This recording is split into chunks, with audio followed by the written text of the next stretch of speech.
নির্বাহী বিভাগের যে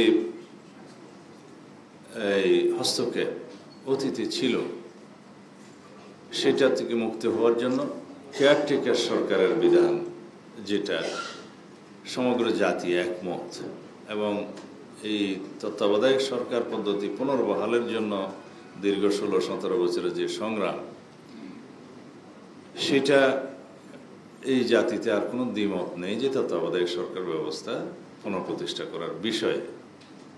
সেটা এখনই বহাল হয়েছে আমি বলবো না। জাতীয় সংসদ গঠিত হলে লেজিসলেচার স্বাধীনভাবে কেয়ারটেকার সরকারের বিধানাবলী সংশোধন করবেন জাতীয় ঐক্যমতের ভিত্তিতে এবং ব্যাপক আলাপ আলোচনার মধ্য দিয়ে।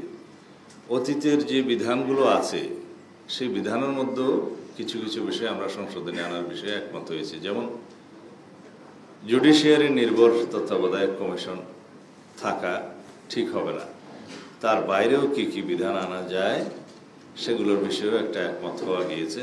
কিন্তু পূর্ণাঙ্গভাবে এখনো সব বিষয়ে তত্ত্বাবধায়ক সরকারের বিধানাবলী কিভাবে সংশোধিত হবে সে বিষয়ে পূর্ণাঙ্গভাবে একমত হওয়া যায় নাই। কিছু বিষয় জাতীয় সংসদের বিবেচনার জন্য আমাদের পক্ষ থেকে বলা হয়েছে। এটা এই জন্যই বললাম, যদি কেয়ারটেকার সরকার ইন প্লেস হয়, প্রকৃত স্বাধীন নির্বাচন কমিশন হয় এবং ইন্ডিপেন্ডেন্স অফ জুডিশিয়ারি এনশিওর্ড হয়, ফ্রিডম অফ প্রেস এখন যেভাবে স্বাধীনতা প্রাপ্ত হয়েছে এটা যদি বহাল থাকে, তাহলে এই চারটাই সুষ্ঠু স্বাধীন নিরপেক্ষ নির্বাচন অনুষ্ঠানের জন্য এবং গণতন্ত্রের জন্য রক্ষা কবচ হবে।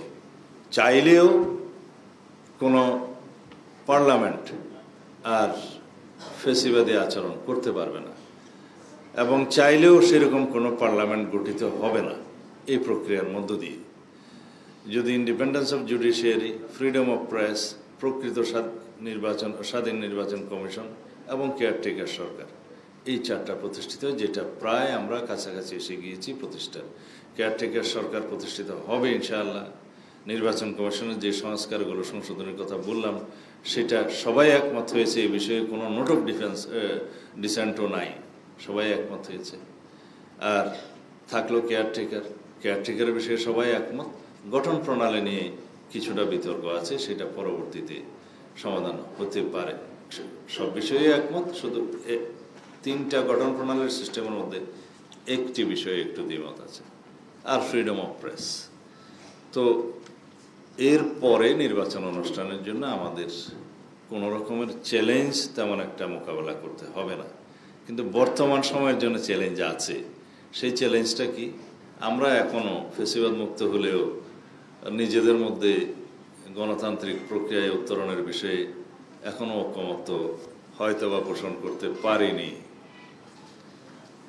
সময় আছে, এর ভিতরে আশা করি সবাই আলাপ আলোচনার মধ্য দিয়ে আমরা সেই ঐকমত্যে পৌঁছাতে পারব। আমরা আগামী ফেব্রুয়ারির প্রথমার্ধে নির্বাচন অনুষ্ঠানের জন্য সব দল একমত, এ বিষয়ে কারো কোনো দ্বিমত নেই, আজ পর্যন্ত নেই।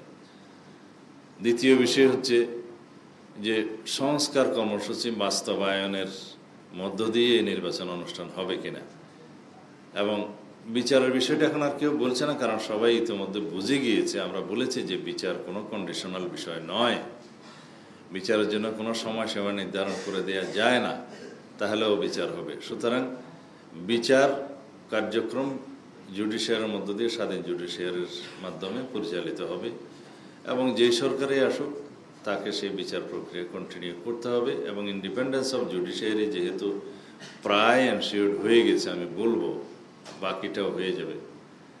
সুতরাং সেই বিচারের বিষয়ে রাজনৈতিকভাবে আমরা বক্তব্য দিতে পারি, কিন্তু কোনো রকমের কম্পালশন সৃষ্টি করা আমাদের উচিত।